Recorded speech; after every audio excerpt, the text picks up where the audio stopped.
عیسیٰ کی ماں نے عریشہ سے ایڈریس لیا ہے کہ سبات لوگوں کے گھر جانا ہے مجھے اور وہاں کام ہے۔ تو اس پر عریشہ نے کہا کہ میرے پاس نہیں ہے۔ تو اس پر عیسیٰ کی ماں نے کہا کہ مجھے لے کر دو۔ تو پھر وہ ایڈریس لے کے دیتی ہے۔ اب عیسیٰ کی ماں جائے گی اور پہلے تو شفیق صاحب کو بہت ساری باتیں سنائے گی کہ عیسیٰ یہاں شادی میں شرکت کے لیے آیا تھا اور آپ لوگ میرے بیٹے کو پھنسانا چاہتے ہو۔ یہ کس طرح کی انسانیت کا تقاضا ہے؟ تم لوگوں نے یہ کیسے سوچ لیا کہ سبات ہمارے گھر کی بہو بن سکتی ہے؟ یہ ایسا کبھی بھی نہیں ہوگا۔ میں نے اس کا رشتہ کہیں پر اور طے کر دیا ہے اور اب برائے مہربانی اس کو تنگ کرنا چھوڑ دو۔ لیکن ابھی تو عیسیٰ سبات کی محبت کا دیوانہ ہے اور بہت ہی چاہتا ہے کہ اس کی سبات کے ساتھ شادی ہو جائے، لیکن اس کی ماں ایسا نہیں کرنا چاہتی۔ لیکن جب عیسیٰ کو پتہ لگے گا کہ میری ماں وہاں گئی تھی تو پہلے تو وہ یہ سوچتا ہے کہ شاید وہ میرے رشتے کے لیے بات کرنے گئی ہوگی، لیکن ایسا ہوتا نہیں ہے۔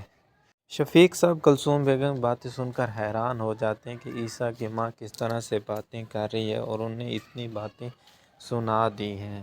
عریشہ بھی فون کر کے عیسیٰ کو بتا دیتی ہے کہ امی سبات لوگوں کے گھر گئی ہے، لیکن پھر اس کی ماں کو یہ خیال آتا ہے کہ شاید مجھے عیسیٰ کے لیے بات کرنی چاہیے۔ وہ جا کر وہاں افسوس کرتی ہے اور ان کے حال احوال بھی پوچھ لیتی ہے اور باتوں باتوں میں بہت ساری باتیں بھی سنا دیتی ہے۔ تو اس پر عیسیٰ جب گھر آتا ہے تو وہ اپنی ماں سے پوچھتا ہے کہ آپ لوگوں کی وہاں کیا بات ہوئی تھی؟ تو اس کی ماں کہتی ہے کہ بس اب وہ آپ لوگ کو کانٹیکٹ نہیں کریں گے اور آپ نے بھی انہیں کانٹیکٹ نہیں کرنا۔ میں دیکھ کر آئی ہوں لیکن وہ لوگ ہمارے معیار کے نہیں ہیں۔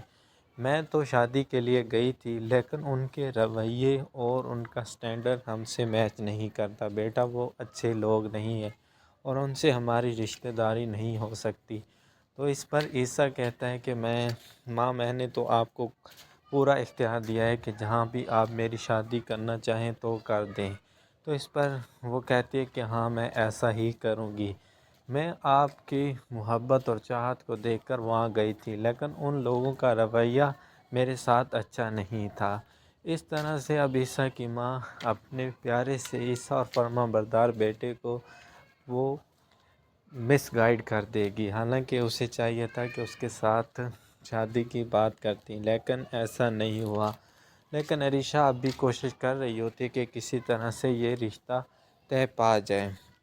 ادھر شفیق صاحب تو سبات کے لیے بہت ہی بے چین ہوتے ہیں۔ سبات اپنے باپ سے کہتی ہے کہ تم میرے رشتے کے لیے اتنے بے چین کیوں ہو رہے ہو؟ تم مجھے کیوں گھر پر باندھ کر بٹھانا چاہتے ہو؟ میں ایسی لڑکی نہیں ہوں، مجھے اپنا کیریئر بنانا ہے اور مجھے آگے بڑھنا ہے۔ تو شفیق صاحب کہتا ہے کہ میں یہ چاہتا ہوں کہ آپ کی شادی ہو جائے۔ سبات کہتی ہے کہ نہیں، میں ابھی شادی نہیں کرنا چاہتی۔